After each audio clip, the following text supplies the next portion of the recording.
विषाक्त सर्प दंशन सप्तम श्रेणी छात्री मृत्यु। रायगढ़ जिला कल्याण सिंहपुर ब्लॉक नारायणपुर ग्रामर देवेंद्र कौशल्या द्वितीय पुत्र दुष्मंत कौशल्या मृत्यु खबर को नहीं ग्राम में शोकर छाया खेली जाइछि। सूचना मुताबक गतकाली राति रे खाईसारी निज घरे शोइथिबा बेले हठात विषधर साप दंशन को दंशन करने फल चमकी उठी घर लोकंकु जणाइथिले। घर लोके और साही पड़ोशी सांगे सांगे दुष्मंत को स्थानीय गोष्ठी स्वास्थ्य केन्द्र को नेबा सह सर्प को खोजा जाइथिला, किंतु सापटी जंगल मध्य को चली जाइथिला। स्वास्थ्य केन्द्र रे कार्यरत डाक्टर दुष्मंतर अवस्था गुरुतर थिबारु तुरंत चिकित्सा आरंभ करिथिले। चिकित्सा समय बंचाइबाकू चेष्टा करबा फल विफल होइथिले। शेषे डाक्तर नाबालक दुष्मंत को मृत बोली घोषणा करिथिबारु मृत शरीर को व्यवच्छेद करी निज गाँ को आनी शव सत्कार कराजिबा नै दुष्मंत परिवार वर्ग दुख प्रकाश करिसेंति। सूचना मुताबक दुष्मंत नारायणपुर उच्च विद्यालय सप्तम श्रेणी अध्ययन करुथिले एवं कल्याण सिंहपुर अंचल सर्प दंशन एपरी अनेक लोकों मृत्यु खबर आसुथिबा देखिबाकू मिलिछि।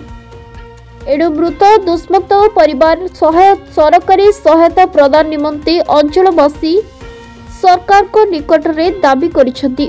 नारायणपुर अनुरोध बेड़िका कहते से जो मृत बालकर भाईना आउ से रात खा पिया कर घरे शुईवा समय गोटे चिटी साप ताकू कामुड़ी देछि। चिटी साप थिला बानेन लागी रही जाइतिला। से पिला उठिक धाई आइला बेलू दांडे सापटा पड़गला। तार माँ पछरे गड़ी आसी कौन है बाबू बोला बेलू ना माँ साप बोली कहला ताकू संगे संगे मेडिकल आणला बेलू पिलाटा खराब हो गला।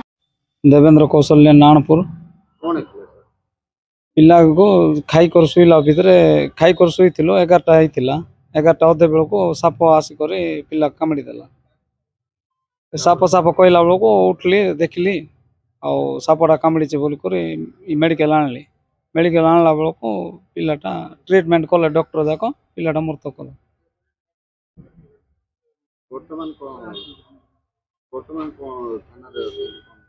थाना रेफर कर पोस्टमार्टम आ किसी साइज सरकार मिलबो बोली करे साइज सहयोग सरकार मिलबो बोली आशा करू।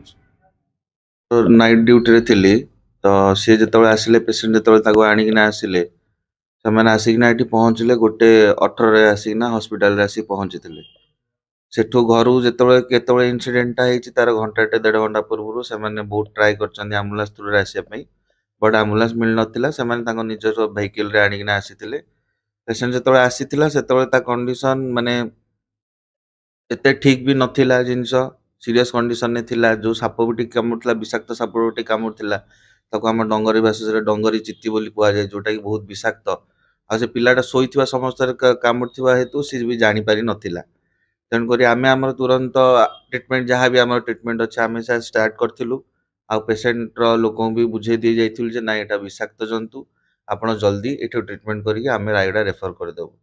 तापर आम तुरंत आम पाखे जहाँ जी ट्रिटमेंट थी हॉस्पिटल आम सब ट्रिटमेंट देलु। तापर जो आम आम्बुलांस को रेफर माने आम्बुलांस को लगे फोन रेफर हाँपाई आम्बुलांस कौन भी आम्बुलांस से टाइम आमर ये ब्लॉक रे उपलब्ध नाला।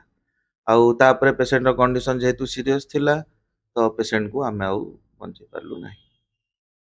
मु हूँ डॉक्टर चिन्मय रंजन नायक मेडिकल ऑफिसर मु कल्याण सिंहपुर। रायगढ़ आशुतोष कुमार पट्टनायक रिपोर्ट संघर्ष टीवी।